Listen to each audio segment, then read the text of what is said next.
C'était donc en plein milieu de l'été dernier, incendie criminel qui avait coûté la vie à 3 membres d'une même famille palestinienne, dont un bébé à Douma, en Cisjordanie. Les autorités israéliennes annoncent aujourd'hui avoir arrêté ceux qui seraient les auteurs de cette attaque et confirmation dans la foulée qu'il s'agit bien d'un acte dit de terrorisme juif perpétré par de jeunes Israéliens. Joseph Emmanuel.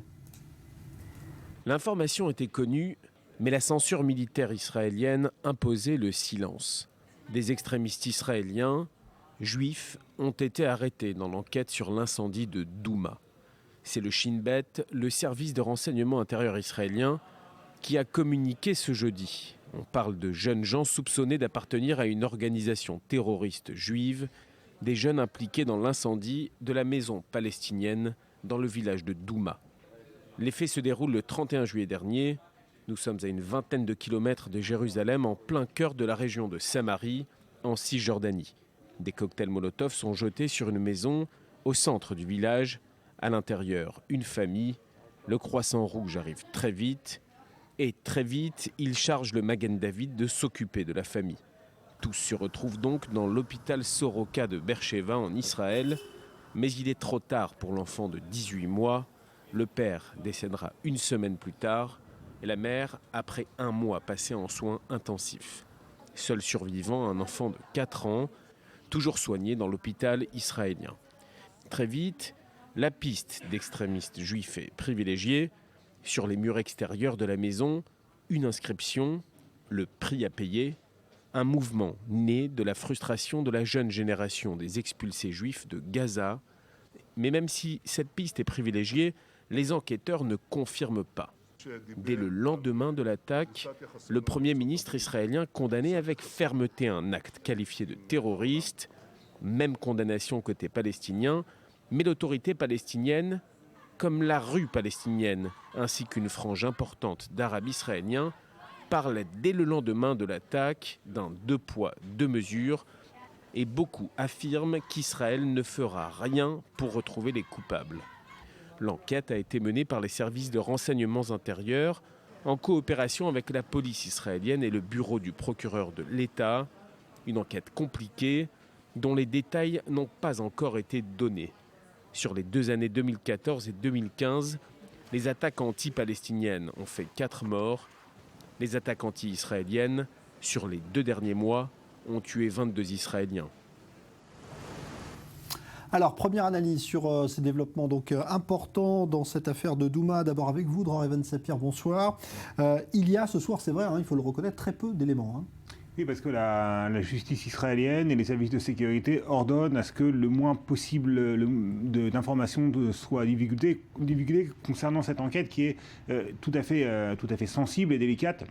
La seule chose qu'on sait, c'est que plusieurs suspects, certains disent 2 suspects, ont été arrêtés. Le problème, c'est que à ce stade-là de l'enquête, eh bien, les services de sécurité ne disposent pas encore de preuves irréfutables. Il y a déjà plusieurs semaines, Moshe Yaalon, le ministre de la Défense, avait déclaré, vous vous en souvenez certainement, nous savons qui sont les terroristes juifs israéliens à l'origine de l'attaque de cette famille palestinienne dans le village de Douma.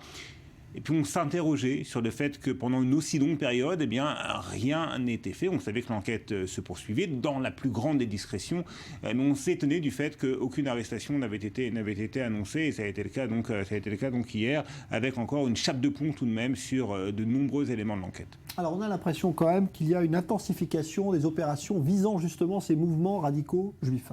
C'est incontestable, Jean-Charles, une très nette intensification des activités des services de sécurité israéliens, de la police, du Shin Bet, des services de sécurité intérieure, et également de l'armée israélienne, de Tsahal, envers ces milieux-là. On va voir d'ailleurs un graphique tout à fait parlant qui va montrer à quel point il y a une augmentation très nette depuis 2012, des mesures administratives à l'encontre de ces milieux. Vous voyez donc sur le graphique qu'il y a 47 cas pour la seule année 2015 de mesures administratives, donc 4 détentions administratives. Ça signifie quoi, des détentions administratives? Ça signifie que les services de sécurité s'arrogent le droit d'arrêter, d'ordonner l'arrestation de suspects sans qu'aucune preuve ne soit fournie à la justice, sans qu'aucun élément permettant de justifier la mise en détention de ces mêmes suspects ne soit fournie. Donc ce sont des mesures tout à fait exceptionnelles qui en général sont employées contre les suspects terroristes côté palestinien. Et là, elles sont employées contre les personnes suspectées d'activités terroristes côté juif, côté israélien. Et il y a très nettement, comme on l'a vu sur le graphique, une augmentation de ce genre de mesures, encore une fois exceptionnelles. Moshe Yaalon, le ministre de la Défense, avait pris ce genre de décision. Alors pourquoi est-ce qu'on en fait autant justement contre ces mouvements ? Écoutez, parce que certains considèrent que la vague de terreur actuelle, avec 22 morts, comme on l'a rappelé de côté israélien, comme Joseph Emmanuel l'a rappelé dans son reportage, et bien que cette vague de terrorisme a comme principale motivation ou origine le fait que le terrorisme de l'autre côté, le terrorisme juif à l'encontre des Palestiniens, n'avait pas été suffisamment punis par la justice israélienne. Et effectivement, parmi les terroristes qui ont été arrêtés, ça faisait partie de leur argumentaire, de leur motivation. Donc les responsables des services de sécurité israéliens considèrent que si on apporte la preuve qu'il n'y a pas de deux poids, deux mesures, mais qu'au contraire, les Israéliens font beaucoup pour combattre leur propre extrémisme, cela pourrait peut-être calmer les ardeurs des terroristes palestiniens en l'occurrence. Le problème, c'est qu'on a un petit peu l'impression que cette vague de terreur anti-israélienne, elle se nourrit d'elle-même en quelque sorte, et qu'aujourd'hui, rien, à court terme en tout cas, ne pourra l'arrêter. En tout cas, ce qui est certain, c'est que si rien n'est fait pour, encore une fois, montrer que la justice, elle travaille également, et que les services de sécurité israéliens travaillent également du côté israélien pour mettre hors d'état de nuire les extrémistes israéliens, ça pourrait tout à fait donner de l'eau au moulin aux terroristes palestiniens ou aux terroristes potentiels palestiniens. Encore aujourd'hui, un officier supérieur de l'armée israélienne a affirmé que cette semaine, ces soldats avaient déjoué plusieurs tentatives d'attentats israéliens contre des cibles palestiniennes. Dror Even-Sapir, merci. Alors avec nous Nadia Ellis, qui est spécialiste dans l'analyse du discours. Bonsoir Nadia, vous êtes intéressée à la manière dont cette affaire avait été relayée à l'étranger. Est-ce que le mot terrorisme juif, justement, est repris ? Alors justement non, c'est intéressant parce que la manière dont Dror vient d'analyser donc cet événement et aussi la vague donc de terreur comme il a nommé palestinien, et c'est toute une terminologie qui n'est pas employée à l'étranger, ni pour parler de la terreur palestinienne ni pour parler des événements, des actes terroristes juifs. C'est-à-dire qu'il y a effectivement beaucoup d'Israéliens et aussi de Juifs à l'étranger qui sont très énervés du fait que la presse internationale n'emploie pas le mot terrorisme quand il s'agit de raconter ce qui se passe en Israël ces dernières semaines par rapport aux attaques au couteau et aux voitures béliers, etc. Mais en même temps, il faut aussi remarquer qu'aujourd'hui, lorsqu'ils ont relayé cette information par rapport à l'incendie, à aucun moment ils n'emploient le mot terrorisme, si ce n'est pour dire, entre guillemets, que le Premier ministre avait défini cette attaque comme du terrorisme, que les Israéliens parlent de terrorisme, mais il n'y a pas de reprise en fait du terme. Au contraire, ils prennent une certaine distance avec le mot terrorisme et donc cela nous met face à une réflexion en fait par rapport au terme terrorisme. Pourquoi on emploie autant le terme ici et on peut ne pas l'employer à l'étranger ? Eh bien parce que le mot terrorisme est un mot qui n'a pas de définition officielle, ni de définition de travail, c'est-à-dire c'est un mot qui se prête à beaucoup d'interprétations. Il y a notamment beaucoup de débats par rapport aux moyens qui définissent, c'est-à-dire les moyens employés pour définir un acte de terrorisme, ou plutôt la cible, si c'est des civils, si ce sont des militaires, etc. Donc il y a vraiment un débat important autour de la définition, donc qui, je rappelle, n'existe pas. Mais surtout, ce qui est peut-être la partie la plus importante, c'est que le mot terrorisme est normalement employé pour définir tous ces actes qui ont lieu en dehors d'une guerre conventionnelle. Or, il faut comprendre qu'en Israël, aujourd'hui, il y a un conflit. En tout cas, le conflit israélo-palestinien est perçu comme un conflit, comme une guerre qui continue depuis des décennies, et que ces actes font partie de ce conflit. Ils ne sont pas en dehors du conflit, ils ne sont pas en dehors de cette guerre quelque part conventionnelle, même s'il n'y a pas deux armées face à face. Et c'est pour ça qu'en fait, à l'étranger, on peut ne pas employer le mot terrorisme parce qu'ils ne voient pas, ni dans les actes des Palestiniens, ni dans les actes des Juifs, des actes de terreur, mais plutôt des actes qui font partie de ce conflit et qui en fait, continuent tout simplement ce qui a déjà lieu depuis de nombreuses années. Et pourquoi on insiste autant, alors à votre avis, ici, cette fois en Israël, pour parler de terrorisme juif ? J'imagine qu'il est très important pour le leadership israélien de souligner que les Juifs aussi, face au public israélien en fait, il est important de souligner que les Juifs aussi sont capables de commettre des actes très graves, parce que les Israéliens, il y a cette doxa, cette opinion commune en Israël, qu'en gros, les Palestiniens attaquent tout le temps, les Palestiniens sont toujours en train de commettre des actes de terreur et les Juifs sont les victimes. Globalement, il n'y a pas vraiment de réponse de la part des Juifs. Et il faut faire comprendre aussi au public que les Juifs aussi commettent des actes très graves, que c'est une confrontation, certes pas identique, avec des moyens très différents, mais que des deux côtés, il se passe des choses très graves et qu'il faut arrêter des deux côtés, en fait. Il y a également la volonté, du point de vue des dirigeants israéliens, de comparer l'opinion publique palestinienne et l'opinion publique israélienne en disant, regardez, le terrorisme palestinien, non seulement il n'est pas condamné par la rue palestinienne, voire même par les dirigeants de l'autorité palestinienne, Mahmoud Abbas compris, mais au contraire, on nomme des rues au nom de certains terroristes que l'on qualifie de martyrs, de shahids, alors que notre propre terrorisme en Israël, on le condamne unanimement et que vous ne trouverez personne dans la classe politique israélienne pour trouver ne serait-ce que des excuses aux horreurs qui ont été commises, notamment dans le village de Douma contre cette famille palestinienne. Donc on emploie ce terme de terrorisme, cette terminologie de terrorisme juif. Le ministre de la Défense, Moshe Yaalon, n'hésite pas à l'employer, ni même Benjamin Netanyahou, pour mettre en exergue le fait que dans les deux cas, les sociétés civiles réagissent différemment. À tort ou à raison, c'est en tout cas le discours employé par les dirigeants israéliens. Merci à tous les deux, Dror Even-Sapir, Nadia Ellis. Donc on reviendra sur cette affaire de Douma dans une vingtaine de minutes avec un débat justement à propos de ce que certains appellent une justice à deux vitesses pour les Israéliens et pour les Palestiniens. Suite du Grand Direct et on va revenir sur les derniers développements liés à l'affaire de l'incendie criminel de Douma, cette famille palestinienne visée par un cocktail Molotov, le père, la mère et un bébé de 18 mois décédé l'été dernier. Et donc, dernier développement annoncé aujourd'hui par les services de sécurité israéliens, l'arrestation de plusieurs suspects, de jeunes juifs israéliens qui seraient les auteurs de cette attaque tragique qualifiée à l'époque de terroristes juifs par les membres du gouvernement et notamment le Premier ministre Benjamin Netanyahou. Alors avant de voir comment la société israélienne justement se retrouve confrontée face à ce phénomène, je vous propose d'écouter la réaction de l'oncle du bébé décédé dans cet incendie criminel qui était tout à l'heure l'invité à D24 News en chaîne Araba. Malheureusement, nous avons appris par les médias les derniers développements sur notre cas. Nous espérions des enquêteurs qui nous informent avant qu'ils informent les médias pour que nous sachions d'abord. Nous avons essayé de communiquer avec eux un certain nombre de fois et ils nous ont promis qu'ils correspondraient avec nous avant les médias. Mais ils n'ont pas tenu parole. Pour nous, l'annonce sur ces tueurs ne veut rien dire car nous avons compris que la partie israélienne disposait d'informations sur les tueurs et leurs noms dès la première minute. Le gouvernement israélien a admis le crime une demi-heure après. Ils ont dit que c'était du terrorisme juif et que c'était l'extrémisme juif. En ce qui me concerne, ce n'est pas un pas en avant parce que nous ne faisons pas confiance à la Cour de justice israélienne et nous ne faisons pas confiance aux enquêteurs israéliens.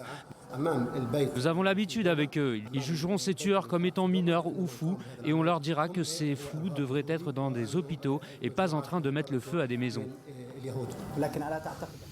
Alors justement, cet entretien qui montre bien qu'il peut exister un décalage certain entre la vision des Palestiniens et des Israéliens par rapport à ces affaires de terrorisme. On va en parler avec vous. Marius Chetner, bonsoir, journaliste, écrivain, et Philippe Koskas, bonsoir, vous êtes avocat. Bonsoir. D'abord, est-ce que vous êtes d'accord avec cette utilisation du terme terrorisme juif pour qualifier ce qui s'est passé à Douma? Moi, je ne suis pas tellement d'accord avec ce terme. Je pense qu'il essaye de renvoyer dos à dos le terrorisme musulman ou islamique avec le terrorisme juif, alors qu'il n'en est ni en quantité ni en qualité. En quantité, on le sait bien. On a assisté en Israël à des centaines d'événements terroristes, alors que du côté juif, j'allais dire, il n'y en a eu que quelques-uns.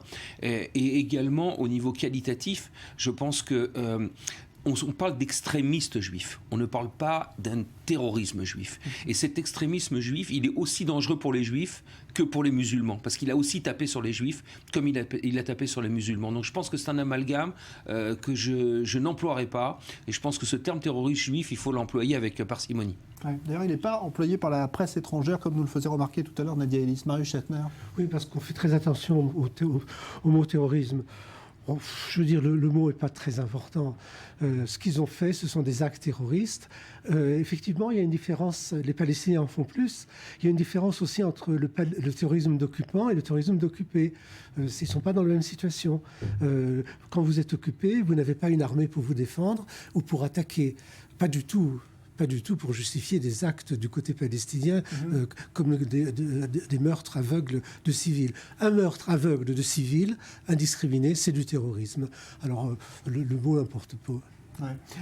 On a dit, d'ailleurs, c'est ce que disait un petit peu l'oncle du jeune bébé tué à l'instant, c'est qu'il a pour lui, depuis le début, les Israéliens savaient qu'ils avaient fait ça, mais en fait, ils ne se sont pas pressés. C'est un peu le reproche que font les Palestiniens depuis le début de cette affaire, c'est-à-dire que la justice et la police israélienne ne se seraient pas empressés autant s'il s'était s'agi de victimes juives. Je ne suis pas si sûr. D'abord, on peut savoir qu'ils sont en détention, en détention administrative, ils sont sous enquête. Il faut savoir que le droit israélien, contrairement à ce qui a été dit par le père de la victime, est un droit qui est copical que le droit anglais, c'est-à-dire il y a un droit des preuves, il faut prouver.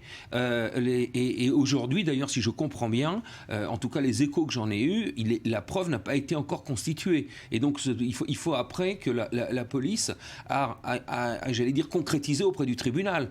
Et on est loin d'être le cas aujourd'hui. Donc moi je crois que, je vous dis, c'est une menace, ces extrémistes juifs sont une menace pour toute la société israélienne. Et je pense qu'ils en sont très bien conscients, la police en est bien consciente. Donc moi, je ne crois pas qu'il y a eu des lenteurs. Je pense qu'aujourd'hui, on voit bien, ils sont avocats, c'est une procédure exceptionnelle. On n'a même pas laissé rencontrer ces trois jeunes avec leurs avocats. Ils ont plaidé dans 2 salles différentes pour qu'il n'y ait pas communication d'informations.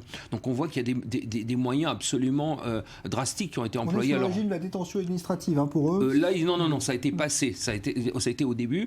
Et après, là, maintenant, ils sont sous enquête. Donc ils sont sous des enquêtes avec des prorogations on a le droit, le juge tous les 48 heures doit proroger l'incarcération de ces jeunes.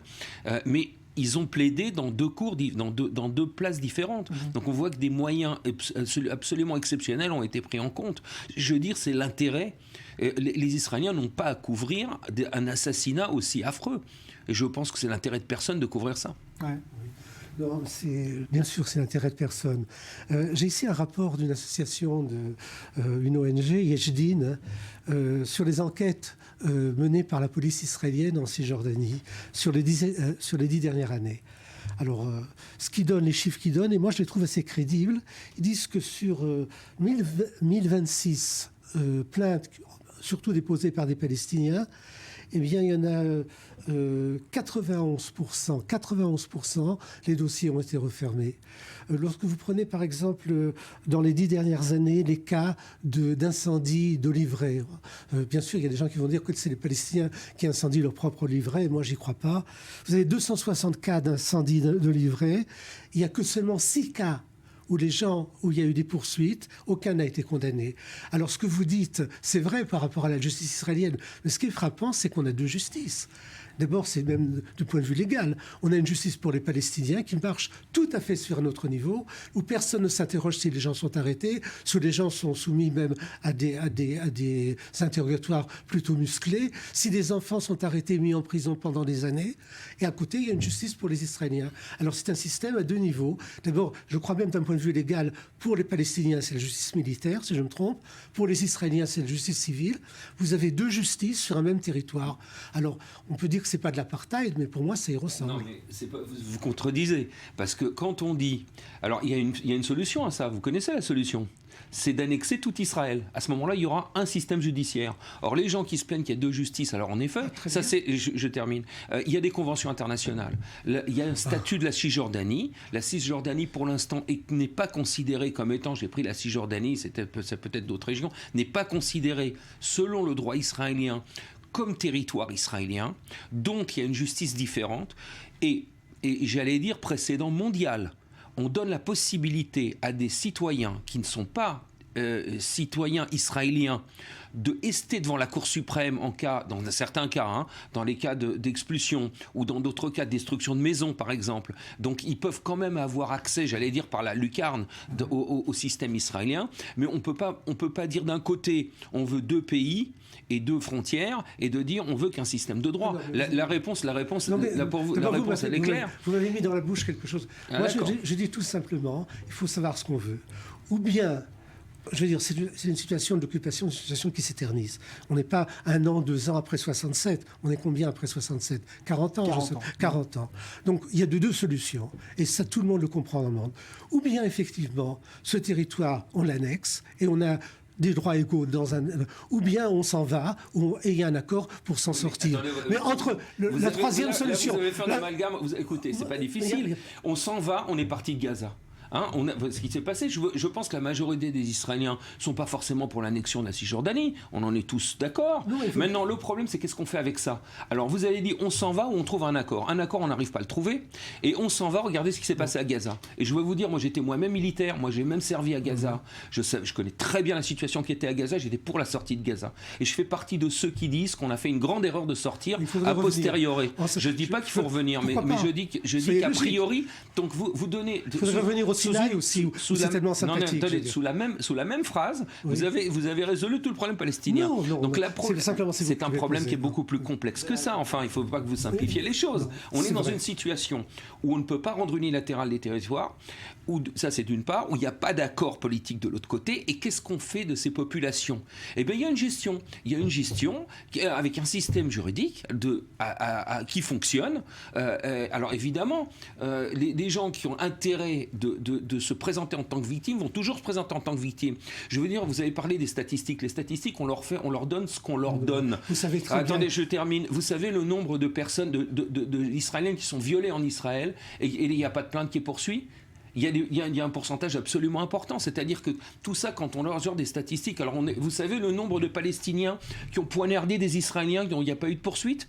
Il y en a eu. Alors, donc, vous parlez des olivrés. Il y en a eu un la semaine dernière. Il s'était venu. On ne l'a pas retrouvé. Le nombre de vols en Israël qui ne sont pas pris. Il n'y a pas eu de poursuite, on ne l'a pas retrouvé. Non, on ne l'a pas retrouvé. C'est pas la même chose. Et donc, quand on brûle un olivier la nuit, on ne retrouve pas la personne non plus. Ça fait partie de vos statistiques. Donc, si vous voulez, le fait de dire les occupants, les occupés, moi, je dis que toute condamnation, toute justification au terrorisme, qui soit à Paris, et je vais peut-être contre le président Hollande, qui soit à Paris, qui soit à Bruxelles ou qui soit à Tel Aviv, et qu'on va leur donner... Ah oui, mais à Tel Aviv, le sang, il est un peu moins clair. Pourquoi il est un peu moins clair? Parce qu'il y a une raison. Parce qu'il y a une occupation. Tout ça, c'est du terrorisme, c'est la même chose. Or, ce qu'on parlait au niveau du terrorisme juif, entre guillemets, je disais que le terme juif n'est pas... C'est la même chose, évidemment. Il est condamnable. Ce que je dis, c'est que les terroristes juifs, comme vous les appelez, qui ne sont pas, ont également tué Yitzhak Rabin, ont également tué Emil Braunschweig. C'est-à-dire qu'ils ont également porté atteinte à la démocratie israélienne. En tant qu'Israélien, n'est pas forcément musulman. C'est pour la raison pour laquelle, qu'à mon avis, les poursuivre, ça fait partie d'une... Et d'ailleurs, c'est comme ça que les services de sécurité le parlent, font partie d'une grande priorité. Non, je crois qu'on ne va pas engager le débat aujourd'hui sur les territoires, l'avenir des territoires. Ça serait très intéressant de le faire parce que, en particulier, le ministère israélien des Affaires étrangères vient de sortir un papier pour démontrer que les territoires ne sont pas occupés et que la colonisation est tout à fait légale. Bon, ça va convaincre beaucoup de gens en Israël, dans le monde. Je ne sais pas si ça va convaincre. Moi, ce qui m'intéresse, c'est autre chose. À part cette question, c'est quand on parle de ces extrémistes juifs. Ce qui me frappe, il y a quand même une similitude avec des gens comme Daesh. Une similitude, pas par le nombre de gens. Je cite Ari Shavit, qui est un journaliste qui n'est pas d'extrême gauche. Vous ne pouvez pas faire un amalgame comme ça, enfin, c'est pas possible. Je cite l'article d'Ari Shavit. Je fais l'amalgame au niveau de l'idéologie, pas au niveau de la pratique, au niveau de l'idéologie. D'abord, tuer des gens innocents, je veux dire, c'est une question de statistique, je veux dire, comme vous dites, de statistique. À partir du moment où on en tue 2, on peut en tuer 3, on peut aller... Baruch Goldstein en a tué 28. Alors, qu'est-ce que ça veut dire? Ce qu'il y a, c'est qu'au niveau de l'idéologie, vous avez un petit noyau en Israël qui n'est pas je dirais, n'est pas inexistant, qu'on appelle des mauvaises herbes, mais c'est plus que des mauvaises herbes, qui depuis des années existent et contre lequel on n'a pas frappé sérieusement. Je me rappelle, en 84, il y avait ce qu'on appelle le groupe, on l'appelait d'ailleurs la Marteret, le groupe clandestin, qui avait fait des attentats contre les maires palestiniens et contre une université palestinienne. Ils ont été arrêtés juste avant qu'ils fassent un truc complètement fou, c'est de faire sauter les mosquées sur l'esplanade. Et puis après, ils ont été arrêtés, ils sont allés en prison, ils ont été graciés. C'est toujours la même chose. C'est-à-dire que c'est toujours un extraordinaire laxisme, sauf quand ça va trop loin. Et là, c'est allé trop loin. Moi, ce que je peux vous dire une chose, s'il y a quelque chose qui m'horripile, c'est ce que vous venez de faire. Vous faites un amalgame entre, et j'allais dire, je ne veux pas faire un compte cynique des morts, on parle de quelques morts, moins d'une dizaine de morts, et Daesh qui tue des centaines de milliers de personnes, qui les égorge et qui les viole. C'est-à-dire, on ne peut pas renvoyer dos à dos, c'est impossible, vous ne pouvez pas faire ça. On ne peut pas, si vous êtes sincère avec vous-même, vous ne pouvez pas renvoyer dos à dos ce que les Palestiniens font, ce que les islamistes font et ce que les juifs font. C'est pas la même chose. Ce que j'ai essayé, non, pas du tout. Même idéologie. Mais absolument pas. Ce que j'expliquais, c'est que ce que, par exemple, les extrémistes font, les juifs extrémistes font, c'est mettre en question l'idéologie même d'Israël. C'est-à-dire pas forcément les musulmans. Ils n'attaquent pas, ils ne veulent pas casser du musulman. Or, ce que font les musulmans, ils font pas forcément la même chose. Or, je n'ai pas encore vu. Oui, par erreur. Il n'y a pas d'idéologie. Il n'y a pas une idéologie de remettre. Là, ils veulent tuer du juif. Donc c'est pas la même idéologie. Et au niveau idéologique, c'est différent. Mais évidemment, vous ne pouvez pas comparer au niveau... Alors vous parlez des statistiques. Vous pouvez pas comparer... Mais les carnages qui ont été faits sur les plages de Libye, sur ce qui se passe en Syrie, en Irak, même sur ce qui se passe à Tel Aviv et à Jérusalem par les islamistes, avec ces trois jeunes qu'il faut mettre en prison et qu'il faut corriger. Mais on peut pas les mettre dos à dos. C'est impossible. Oui, je suis d'accord qu'on ne peut pas faire une comparaison comme ça, simpliste. Mais je parlais de l'idéologie, je parlais de la pensée. D'ailleurs, sur Daesh, vous vous trompez. Il tue énormément de musulmans parce qu'il considère qu'il y a énormément de mécréants musulmans. Je veux dire, les ennemis, les gens les plus proches sont les plus grands. Mais ce n'est pas ça dont je parlais. Je parlais, quelle est l'ampleur du phénomène ? Est-ce que c'est le phénomène de ces extrémistes, comment vous les appelez ? Est-ce que c'est quelque chose de marginal ? Ou c'est un danger réel, très profond pour la société israélienne? C'est ça la question. Et est-ce que la société israélienne sait s'en défendre? Et c'est par-delà l'arrestation. Je veux dire, l'arrestation de... Vous avez l'impression que c'est un phénomène qui prend de l'ampleur? C'est un phénomène qu'on n'arrive pas... Non, qui prend de l'ampleur, je ne sais pas. C'est un phénomène qu'on n'arrive pas à éliminer. Après tout, il y a un Premier ministre qui a été tué. C'est pour ça que je vous dis, c'est un vrai danger. Oui, c'est un danger pour la démocratie. C'est des gens qui mettent le territoire avant la démocratie. C'est un danger pour vous et moi. Dieu, merci. Philippe Koskas, merci à vous. Marie Chetner, Nouveau Journal dans un instant. On reprendra évidemment ces discussions dans d'autres débats. Merci à vous.